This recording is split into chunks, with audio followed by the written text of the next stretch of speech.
Hello, എല്ലാവർക്കും നമസ്കാരം. എല്ലാവർക്കും നമ്മുടെ പുതിയൊരു വ്ളോഗിലേക്ക് സ്വാഗതം. ഇന്നത്തെ വിശേഷം എന്താണെന്ന് എല്ലാവർക്കും അറിയാലോ. ആംഗ്ലേയരെ വീടിൻ്റെ പാലുകാച്ചിലാണ് കേട്ടോ. ഞാൻ ഭയങ്കരമായിട്ട് ആഗ്രഹിച്ച ഒരു കാര്യമാണ്. എൻ്റെ വീട്ടിൽ പാലുകാച്ചിനെ ആ ഒരു സ്വപ്നം കാണുന്നേക്കാളും കൂടുതൽ ഞാൻ സ്വപ്നം കണ്ടിട്ടുണ്ടാവും. നമ്മുടെ അനന്തപുരത്ത് ഒരു കുഞ്ഞു വീടിൻ്റെ സ്ഥാനത്ത് ഒരു വലിയ വീട് വേണമെന്ന് ആദ്യം ആഗ്രഹിച്ചത് അമ്മയായിരുന്നു കേട്ടോ. പക്ഷെ ആ അമ്മ ഇന്ന് കാണാനില്ല. അത് വലിയൊരു സങ്കടമാണ്. എന്നാലും പിന്നെ എന്താ ചെയ്യുക അല്ലേ. എന്നാൽ ഇത് പൂർത്തിയായില്ലോ എന്നുള്ളൊരു സന്തോഷം കൂടി ഉണ്ടെന്ന് എന്താ പറയുക, എൻ്റെ അനിയൻ്റെ മുഖം നന്നായിട്ട് തെളിഞ്ഞ് കണ്ടു കേട്ടോ. ഭയങ്കര സങ്കടമായിരുന്നു. എപ്പം ചെല്ലുമ്പോഴും ഈ സങ്കടമൊക്കെ പറയും. ഇങ്ങനെ ഉഷാറുണ്ടായില്ല, ഒട്ടും ജീവിക്കാനൊരു ഉഷാറ് പോലും ഉണ്ടായിരുന്നില്ല. പിന്നെ അമ്മ പോയതിൻ്റെ സങ്കടവും വീട് പണി കയറാത്തതിൻ്റെ സങ്കടവും ഒക്കെ കൂടി ഉണ്ടായിരുന്നു. അപ്പോൾ അതൊക്കെ മാറി അവരൊക്കെ ഒന്ന് ഉഷാറായി, ഞങ്ങൾ ഇന്നാത്തവനൊക്കെ ഒന്ന് ഉഷാറായി കണ്ടതിൻ്റെയും ഒരു സന്തോഷം, എല്ലാ സന്തോഷം കൂടിയുള്ളൊരു ദിവസമാണ്. അമ്മയില്ല എന്നുള്ളൊരു സങ്കടം ഉണ്ട്. അതെന്താ ചെയ്യുക അല്ലേ, എന്താ ചെയ്യുക. ദൈവം തീരുമാനിക്കപ്പെട്ടത് എന്തായാലും നടപ്പിലാവാണ്ട് പറ്റില്ലല്ലോ, അങ്ങനെ വിചാരിക്കുക. അപ്പോൾ അതാ രാവിലെ തന്നെ എഴുന്നേറ്റ് എല്ലാവരും കുളിച്ച് ഡ്രസ്സൊക്കെ മാറി നല്ല ഡ്രസ്സൊക്കെ ഇട്ട് ഹോമത്തിന് വന്നിരുന്നു കേട്ടോ. ഗണപതി ഹോമത്തിന് അടുക്കളയിലാണ് ഗണപതി ഹോമം നടത്തണത്. നല്ലൊരു പൂജാരിയായിരുന്നു കേട്ടോ. എല്ലാതും പറഞ്ഞു തന്ന്. നമ്മുടെ ഇവിടെ വീട്ടിലൊന്നും അത്ര നല്ല ആളൊന്നും ആയിരുന്നില്ല, എനിക്കൊന്നും പറഞ്ഞു തന്നിട്ടുണ്ടായിരുന്നില്ല. മുന്നുള്ളവർ പറഞ്ഞത് എന്തൊക്കെയോ ഞാൻ ചെയ്തു എന്നല്ലാണ്ട്, ആ പാല് കാച്ചണതല്ലാണ്ട് വേറെ ഒന്നും നമ്മുടെ വീട്ടിൽ ചെയ്യാൻ പറ്റിയില്ല. ഇവിടെ പക്ഷെ നന്നായിട്ട് ഡാലിക്കൊക്കെ പറഞ്ഞു കൊടുത്തു, ഒക്കെ നന്നായിട്ട് തന്നെ ചെയ്തിട്ടുണ്ടായിരുന്നു കേട്ടോ. ഭയങ്കര സന്തോഷമായിരുന്നു. അങ്ങനെ എല്ലാവരും ഹോമത്തിന് നിൽക്കുകയാണ്. നല്ല പുക വന്നു കേട്ടോ, നല്ല പുക ഉണ്ടായിരുന്നു. ജനലകളൊക്കെ തുറന്നിട്ട് അങ്ങനെ ഇതൊക്കെ കഴിഞ്ഞു. പിന്നെ ആ പൂജയൊക്കെ കഴിഞ്ഞു. ആ പുണ്യാവെള്ളം ഇതൊക്കെ എല്ലായിടത്തും എല്ലാ മുറിയിലും തെളിച്ചു. അപ്പം ഞാനത് എല്ലാ മുറിയിലും പോണതൊന്നും പിടിച്ചില്ല. അതിൻ്റെ കാരണം എന്ന് വിചാരിച്ചാൽ എന്തായാലും ഇതിൻ്റെ ഹോം ടൂർ ഡാലി ഇടും. ഡാലി ഇട്ട് കഴിഞ്ഞിട്ട് ഞാനും ഇടും കേട്ടോ. അപ്പോൾ കാണാൻ കൂടുതൽ ഇങ്ങനെ അവിടെ നിന്ന് ഇവിടെ നിന്നും കാണാനായിട്ട് നല്ലത് അതായിരിക്കുമല്ലോ. അങ്ങനത്തെ ഹോമം കഴിയാറായി. എഴുന്നേറ്റ് നിന്ന് തൊഴാൻ പറഞ്ഞ് എല്ലാവരും അങ്ങനെ എഴുന്നേറ്റ് നിന്ന് തൊഴുതു. പിന്നെ ഇതാ കലം മൺകലത്തിലാണ് കേട്ടോ പാല് കാച്ചുന്നത്. അപ്പോൾ അതൊക്കെ ഒഴിച്ച് വെച്ച് തീയൊക്കെ കത്തിച്ച് സെറ്റാക്കിയിട്ട് വേണം നമുക്ക് വീട് ചുറ്റാനായിട്ട്. അപ്പോൾ അതാ നമ്മൾ കലത്തിൽ നിറയെ 3/4 ഭാഗം തന്നെ പാലൊഴിക്കണം എന്ന് പറഞ്ഞിട്ടുണ്ടായിരുന്നു. തിളച്ച് പെട്ടെന്ന് തന്നെ പോകാനായിട്ട് മുല്ലപ്പൂവൊക്കെ ചുറ്റി കുറിയൊക്കെ തൊടിച്ച് അടുപ്പുമ്മയൊക്കെ ചന്ദനമൊക്കെ തൊട്ടു കേട്ടോ. അതൊക്കെ കഴിഞ്ഞതാ ആ ഹോമത്തിൽ നിന്ന് തന്നെ വിളക്ക് കത്തിച്ച് ആ വിളക്കും കൊണ്ടാണ് നമ്മൾ ചുറ്റാനായിട്ട് പോണത് കേട്ടോ. അതിന് മുന്നേ നമ്മുടെ പൂജാരി പറഞ്ഞിട്ടുണ്ടായിരുന്നു ആരൊക്കെ ദക്ഷിണ കൊടുക്കണമെന്ന്. അപ്പോൾ അച്ഛനും അമ്മയില്ല, വലിയച്ഛന്മാരൊന്നും ഇല്ല, ജീവിച്ചിരിപ്പില്ല. പിന്നെ ഇപ്പോൾ ഡാലിയര അമ്മയച്ഛന് ആണ് ഉള്ളത്. അപ്പോൾ അവർക്ക് ദക്ഷിണ കൊടുത്തു. പിന്നെ ഞങ്ങൾക്കും തന്നു കേട്ടോ. ഞാനും വലിയ കാരണവരായി, ആദ്യമായിട്ടാണ് അങ്ങനെ ഒരു ദക്ഷിണ വാങ്ങണതൊക്കെ. അപ്പോൾ തിരിച്ച് നമ്മൾ അനുഗ്രഹിക്കണം എന്നുള്ളതാണ്. അപ്പോൾ അവർക്ക് എന്തേ പറഞ്ഞു കൊടുക്കായിരുന്നു എന്നാണ് കേട്ടോ ഡാലിയര അമ്മ ചോദിക്കുന്നത്. അങ്ങനെ ദക്ഷിണ തരലൊക്കെ കഴിഞ്ഞ് അനുഗ്രഹമൊക്കെ കഴിഞ്ഞ് അതൊരു സന്തോഷം തന്നെയാണ്. സന്തോഷം തോന്നിയിട്ടാ. എന്തായാലും ആദ്യം തമാശ തോന്നി, പിന്നെ അതൊരു സന്തോഷം തോന്നിയിട്ടാ. ആദ്യമായിട്ടല്ല അങ്ങനെയൊക്കെ കിട്ടണത്. എന്താ പറയുക, ഞാൻ പറയുന്നത് ശരിയാണെന്നൊന്നും എനിക്കറിയില്ല കേട്ടോ. എന്നാലും ഞാൻ എൻ്റെ മനസ്സിൽ തോന്നുന്നത് കൂട്ടുകാരോട് പറഞ്ഞു എന്ന് മാത്രം. പിന്നെ അതാ നമ്മൾ ആ ഹോമത്തിൽ നിന്ന് എടുത്ത് വിളക്ക് കത്തിച്ച് ഇവിടെ നിന്ന് ഇങ്ങോട്ട് ഇറങ്ങുകയാണ് കേട്ടോ. എല്ലാതും റെഡിയാക്കി വെച്ചിട്ടാണ് ചുറ്റാനായിട്ട് ഇറങ്ങണത്. ഡാലി അങ്ങനെ ഇറങ്ങണോടുകൂടി ഇടത്തുനിന്ന് വലത്തോട്ട് ചുറ്റാൻ പറഞ്ഞിട്ടുണ്ട്. തുളസി തറയിൽ അവിടെ അങ്ങനെ അതൊക്കെ പറഞ്ഞിട്ടുണ്ട് എന്നൊക്കെ പറഞ്ഞിട്ട് അതൊക്കെ പറയുകയാണ് കേട്ടോ ആൾ. അങ്ങനെ ദേ ഇറങ്ങണ ഉണ്ണിക്കുട്ടിയും ആങ്ങളെയും നാത്തൂനും കൂടി ഫസ്റ്റ് ഇറങ്ങണം. ഞങ്ങൾ പിന്നാലെ ഉണ്ട് കേട്ടോ. ഞാൻ ഷൂട്ട് ചെയ്യണതിൻ്റെ ഒരു ഇത് കൂടി ഉണ്ട്. അപ്പോൾ നാത്തൂന് അത്ര നന്നായിട്ടൊന്നും ഷൂട്ട് ചെയ്യാൻ പറ്റില്ല. അനീത്തിൻ്റെ മോളാണ് ചെയ്തത്. ഷൂട്ടിനകത്തിനും ചെന്നിട്ടുണ്ടായിരുന്നില്ലല്ലോ. അങ്ങനത്തെ ഈ ഒരു നിമിഷമാണ് നമ്മൾ ഏറ്റവും സന്തോഷം. അങ്ങനെ അവരിത് കയറി കേട്ടോ. ഇത്ര നാളും ഈ പണി പൂർത്തിയാവാത്ത വീട്ടിലല്ലേ താമസിച്ചിരുന്നത്. ഇപ്പോഴും മുഴുവൻ അങ്ങോട്ടായിട്ടില്ല, കാബോർഡ് വർക്കും കൂടിയും ബാക്കിയുണ്ട് കേട്ടോ. ബാക്കി എല്ലാ പണികളും തീർന്നിട്ടുണ്ട്. ഇപ്പോൾ നമ്മുടെ ഉണ്ണിക്കുട്ടി വാതിലൊക്കെ തുറന്ന് നാങ്ങളും നാത്തോനും അകത്തേക്ക് കയറി കേട്ടോ. അപ്പോൾ അതാ കൊണ്ടുപോയി പൂജാമുറിയിൽ വെക്കാനാണ് പറഞ്ഞത്. അപ്പോൾ നമ്മുടെ ഗുരുവായൂരപ്പനെ ശരിക്കും ഒരു സ്ഥലത്തൊന്നും വെച്ചിട്ടുണ്ടായിരുന്നില്ല. അപ്പോൾ താഴത്ത് എടുത്ത് വെച്ച് അവിടെ വിളക്കൊക്കെ കൊണ്ടുവച്ചു. പിന്നെ അതാ അടുപ്പ് കത്തിച്ചിട്ടുണ്ടായിരുന്നു, എന്നാലും ശരിക്കും കത്തിയിട്ടുണ്ടായിരുന്നില്ല. പിന്നെ മൺകലായതുകൊണ്ടും 2 ലിറ്റർ പാലോളം കൊണ്ടു അതിൽ. അപ്പോൾ അത്ര ആയതുകൊണ്ട് തന്നെ കുറേ നേരം പിടിച്ചു. പിന്നെ ഈ കൊതുമ്പാണ് കത്തിച്ചത്. കൊതുമ്പിന് വെച്ചാൽ അതിൻ്റെ തീക്ക് ചൂടുണ്ടാവില്ലല്ലോ. അപ്പോൾ കുറേ നേരം ഇങ്ങനെ തിളയ്ക്കാനായിട്ട് വെയിറ്റ് ചെയ്തു. ലാസ്റ്റ് എന്താ പറയുക, സങ്കടം വരുന്ന പോലെ ആയിട്ടാ. തിളയ്ക്കാണ്ടായപ്പോൾ കുറേ നേരമായപ്പോൾ അങ്ങനെ പ്രാർത്ഥിച്ചൊക്കെ നിന്ന് പിന്നെ ലാസ്റ്റ് അതിൻ്റെ മുല്ലപ്പൂവൊക്കെ എടുത്ത് കളഞ്ഞ് വക്ക് ചൂടാവാണ്ടെന്ന് പറഞ്ഞിട്ട് എന്നിട്ട് മുല്ലപ്പൂവ് കളഞ്ഞ് കുറച്ച് കഴിഞ്ഞപ്പോഴേക്കും പിന്നെ അങ്ങനെ പാല് തിളച്ച് തൂക്കി പോയിട്ടാ. ഭയങ്കര ഒരു സന്തോഷം എന്ന് പറഞ്ഞാൽ അമ്മയും കൂടി അവിടെ ഉണ്ട് എന്നുള്ളൊരു സങ്കല്പം തോന്നിപ്പോയി എനിക്ക്. ഏറ്റവും കൂടുതൽ ഈ ഒരു വീടിൻ്റെ സ്ഥാനത്ത് നിന്നിരുന്നത് ഞങ്ങളുടെ ഒരു കുഞ്ഞ് വീടായിരുന്നു. ആ അമ്മ തന്നെയാണ് ഏറ്റവും കൂടുതൽ ആഗ്രഹിച്ചത് അവിടെ വലിയൊരു വീട് വേണമെന്ന്.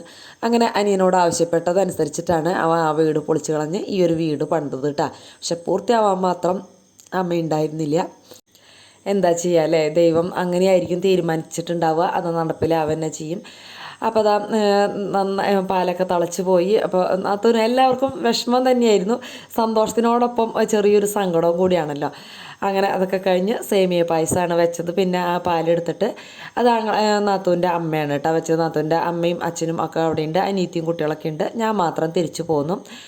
എന്താ വെച്ചാൽ ജോലിക്ക് പോകണമല്ലോ, അത് തിരിച്ചു പോന്നു. വൈകുന്നേരം നമ്മുടെ വെട്ടുകാടക്ക് തിരിച്ചെത്തിയിട്ടുണ്ട്. ഈ ഒരു പരുവായിട്ട് എത്തിയപ്പോഴേക്കും വന്നപ്പോൾ ഞാൻ അവിടുത്തെ ആ നെയ്പായസവും അതേപോലെ തന്നെ ഗണപതി ഹോമത്തിൻ്റെ പ്രസാദവും ഒക്കെ കൊണ്ടുവന്നിട്ടുണ്ടായിരുന്നു. ഓഫീസിൽ കൊടുത്തു, ബാക്കിയുള്ളത് മക്കൾക്കും കൂടിയും കൊണ്ടുവന്ന് കൊടുത്തു കേട്ടോ. പിന്നെ ഞാൻ പോന്നപ്പം വെട്ടുകാട് കക്കിറച്ചി ഉണ്ടോ, ശ്രീകുട്ടന് ഭയങ്കര ഇഷ്ടമാണ് ഈ കക്കിറച്ചി എന്ന് പറയുന്നത്. കുറേ ദിവസമായി എന്നും വാങ്ങിക്കുന്നു പറയുന്നത്. അപ്പോൾ പിന്നെ കണ്ടപ്പോൾ മേടിച്ചു. പിന്നെ ഒരു ഇത്തിരി മീനും കൂടി വാങ്ങിച്ചു. എന്ന് വെച്ചാൽ പെട്ടെന്ന് ഉണ്ടാക്കാവുന്ന ഒരു മീൻ കറിയാണ് ഏറ്റവും എളുപ്പം, ഏറ്റവും ഇഷ്ടം. വെച്ചാൽ വേറെ ഒന്നും സൈഡൊന്നും വേണ്ട മീൻ കറി ആകുമ്പോൾ. അത് കാരണം കൊണ്ട് അതൊന്ന് വാങ്ങിച്ചിട്ട് ഓടിപ്പോന്നു കേട്ടോ. പിന്നെ ആ മീൻ 2-3 മീൻ തന്നെ എടുത്തിട്ടുള്ളൂ. വേഗം ഇതൊന്ന് ക്ലീനാക്കി ഇതിൻ്റെ തലേക്ക് നിർത്ത് നമ്മുടെ പൂച്ചക്കുട്ടന്മാർക്ക് ചോറ് കൊടുക്കാമെന്ന് വിചാരിച്ചു. വെച്ചാൽ കുറച്ചല്ലേ ഉള്ളൂ, അപ്പോൾ അതൊന്ന് വേവിച്ച് ഇത്തിരി ചോറും കൂടി പുരട്ടി കൊടുത്താൽ അവർക്ക് വയറിന്നറിയില്ലോ എന്ന് വിചാരിച്ചു. പക്ഷെ അതൊന്നും വേവിക്കാൻ അതിനൊന്നും സമയം ഉണ്ടായില്ല. അവരപ്പോഴേക്കും ബഹളം വെച്ചു. തലേ ദിവസം വൈകുന്നേരം വരെ കണ്ടപ്പോൾ എന്നെ കാത്തവിടെ ഇരുന്നു എന്നാണ് പറയണത് ആദിത്യൻ. അതേപോലെ തന്നെ കുഞ്ഞിപ്പൂച്ച ഓടി നടക്കായിരുന്നു അന്വേഷിച്ചിട്ട്, അവരെ മുട്ടിയുരുമി നടക്കായിരുന്നു എന്നാണ് പറയുന്നത്. പിന്നെ ബഹളം കേട്ടപ്പോൾ പിന്നെ ഞാൻ ഇത്തിരി വെളിച്ചെണ്ണ ഒഴിച്ച് കൊടുത്ത് അവർക്ക് ചോറ് കൊടുത്തു. ഇത് വേവിക്കാനൊന്നും നിന്നില്ല കേട്ടോ. പിന്നെ അതായത് നമ്മുടെ ചോറൊക്കെ ഊറ്റി എടുത്തു വെച്ചു. കറിയൊന്നും ഉണ്ടായിരുന്നില്ല, ഒരു പയറ് കുത്തിയാച്ച് അങ്ങനെ എന്തിട്ടാണ്ടാണ് ചെയ്തിട്ടുണ്ടായിരുന്നുള്ളൂ. ചോറ് ഇത്തിരി പോരായുണ്ടായിരുന്നു, അതൊന്ന് വെച്ചു. പിന്നെ നമ്മുടെ ഈ എളുപ്പത്തിലുള്ള ഒരു മീൻ കറി ഒന്ന് ഉണ്ടാക്കാമെന്ന് വിചാരിച്ചു കേട്ടോ. അപ്പോൾ അതാ 2-3 മീനെടുത്ത് ക്ലീൻ ആക്കിയിട്ടുണ്ട്. ബാക്കിയുള്ളതൊക്കെ ഫ്രിഡ്ജിലേക്ക് എടുത്ത് വെച്ചു കേട്ടോ. അതിലേക്ക് മല്ലിപ്പൊടിയും മുളക് പൊടിയും മഞ്ഞൾപ്പൊടിയും കൂടിയാണ് പൊടികൾ ചേർക്കേണ്ടത് കേട്ടോ. വേണമെങ്കിൽ 2-3 ഒരു മണി കുരുമുളക് ചതച്ചിട്ടുണ്ടെങ്കിൽ ഇടാം, ഞാനത് ഇട്ടിട്ടില്ല കേട്ടോ. പിന്നെ എന്താ പച്ചമുളക്, ഇഞ്ചി, വെളുത്തുള്ളി 3-4 അല്ലി തോലോടുകൂടി കഴുകിയിട്ട് ചതച്ചിട്ടാൽ മതി. കുറേ ഒന്നും വെളുത്തുള്ളി ആവശ്യമില്ല കേട്ടോ.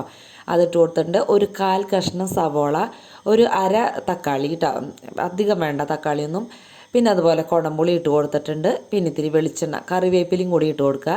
പാകത്തിന് ഉപ്പും കൂടിയും ചേർത്ത് ഇത്തിരി വെളിച്ചെണ്ണയും കൂടിയും ചേർത്ത് കൂട്ടി തിരുമ്മി എടുക്കുക കേട്ടോ. നന്നായിട്ടൊന്ന് പിന്നെ പാകത്തിന് വെള്ളം ചേർക്കുക. പാകത്തിനെന്ന് പറഞ്ഞാൽ ഇതിൽ ഓവറായിട്ട് വെള്ളം ചേർത്ത് അത്ര ടേസ്റ്റ് ഉണ്ടാവില്ല. അത് കാരണം കൊണ്ട് ഇത്തിരി വെള്ളം ചേർത്താൽ മതി. അതാ ഈ ഒരു പരുവത്തിനാണ് ഞാൻ മിക്സ് ചെയ്ത് വെച്ചിരിക്കുന്നത്. ഇനി മൂടി വെച്ച് നന്നായിട്ട് തിളപ്പിച്ച് അങ്ങോട്ട് എടുത്താൽ മതി, കറി റെഡിയാവും. അത് അടുപ്പത്തേക്ക് വെച്ചിട്ട് പിന്നെ ഞാൻ എന്താ പാത്രം കഴുകാനൊന്നും അത്രയധികം പാത്രങ്ങളൊന്നും കഴുകാനൊന്നും ഉണ്ടായിരുന്നില്ല. എന്നാലും വേഗം ഉള്ളത് കഴുകി വയ്ക്കണമല്ലോ. അപ്പോഴാണ് നമ്മുടെ ആൾക്കാരൊക്കെ ഇറങ്ങി വന്ന് പായസമൊക്കെ കഴിക്കാനായിട്ട് തുടങ്ങിയത്. ഭയങ്കര വിഷമത്തിലായിട്ട് സങ്കടത്തിൽ നിൽക്കുന്നു ആദ്യത്തെ ഫോണിൽ കാശ് കഴിഞ്ഞു എന്നുള്ളൊരു സങ്കടം.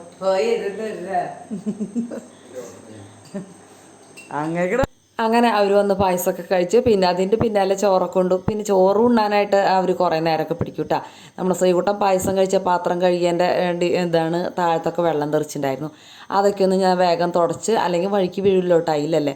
പിന്നെ കൗണ്ടർ ടോപ്പ് ഒന്ന് തുടച്ചിട്ട് കിട്ടാം. പിന്നെ വല്ലാണ്ട് അങ്ങനെ പണിയെടുക്കാൻ നിന്നില്ല. എന്തായാലും എഡിറ്റിംഗ് ഉണ്ട്, എന്നാലും ബാക്കിയുള്ള പണികളൊന്നും അലക്കാനോ അങ്ങനത്തേനൊന്നും നിൽക്കാനായിട്ട് നിന്നില്ല.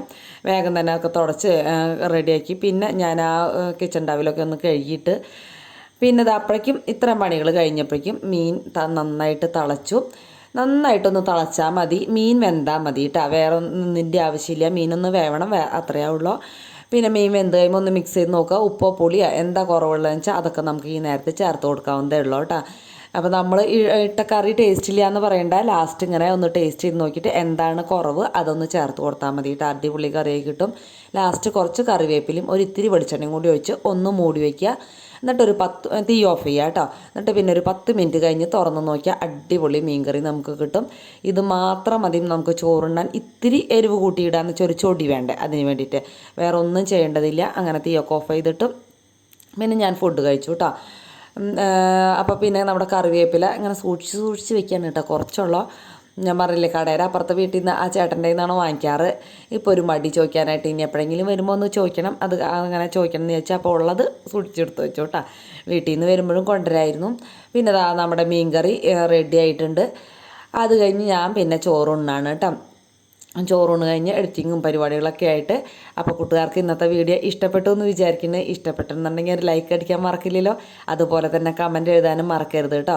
പിന്നെ കമൻറ്റിന് അപ്പോൾ റിപ്ലൈ തരാൻ പറ്റണില്ല. ഇന്ന് ഏറെക്കുറെ എല്ലാത്തിനും ഞാൻ റിപ്ലൈ തന്നിട്ടുണ്ട് കേട്ടോ.